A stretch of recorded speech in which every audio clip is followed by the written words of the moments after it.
You mentioned Damien Hardwick flying back in from overseas to celebrate the departures of his great players in Trent Cotchin and Jack Riewoldt, and he will be announced before round 24, completion of home and away season, as the Gold Coast Suns coach. But the vacancy that his departure has created, look, it's been well known for some time, and it is ramping right up, that one of his early captains at the Richmond Footy Club, Chris Newman, is a person of considerable interest for the Tigers, and he is doing a lot of canvassing of a lot of people he trusts, people he played with at Richmond, people he's met through Richmond, other senior people in footy. He's mounting the case. We'll have an interview next week to formalise his process. And one of a number of names, I believe Daniel Duran Syracuse is also part of it, Adam Uze, and McQualter, obviously, as the interim coach. Guys, very rarely in football do you pick your exit.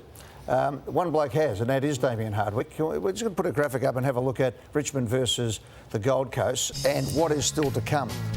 This is what's leaving. Yes. And there's a fair bit there. I know Brendan Gale probably hang in there a little bit longer, but again, they have gone through the list. Jack, could have played another year, but he's decided, obviously, to go to the media. And what more can he do? But this is what I want you to explain to us here, Lordy. Well, he's heading to something that can challenge a team that has challenged and has to start again, in my opinion, in Richmond. They've got enough players to make them competitive at Richmond, but not to challenge for a premiership versus a team who should be able to in the next 3 or 4 years. So you look at it and you might go, there's not too much of a difference there, but what is the exciting part for the Gold Coast Suns is what's coming, Ed. And they've got the Gold Coast Suns. Callum Toomey put out his rankings today. So they've got the third. So Callum Toomey, the guru. Draft guru. Yeah. So just happened to be in their academy this year. Is the second best player in the competition, in the junior competition.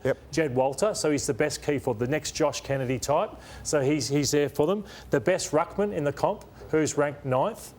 In the AFL, and about the 3rd or 4th best midfielder. So they get the best key forward, the best ruckman, and the 3rd or 4th off the back of Raoul Anderson, King Lukosius, Andrew Humphrey. So you can see he's walking into something pretty special. I've just asked this to be put back up just to explain this. So Jimmy, you're all over this. So 4, 26, 28, 42, 56, 60, 63. You go, how do you get those in the 3 so points? So it's the points. Please explain that. Yeah, so they'll probably actually need another pick or two in between there, between the 4 and 42 to accumulate points.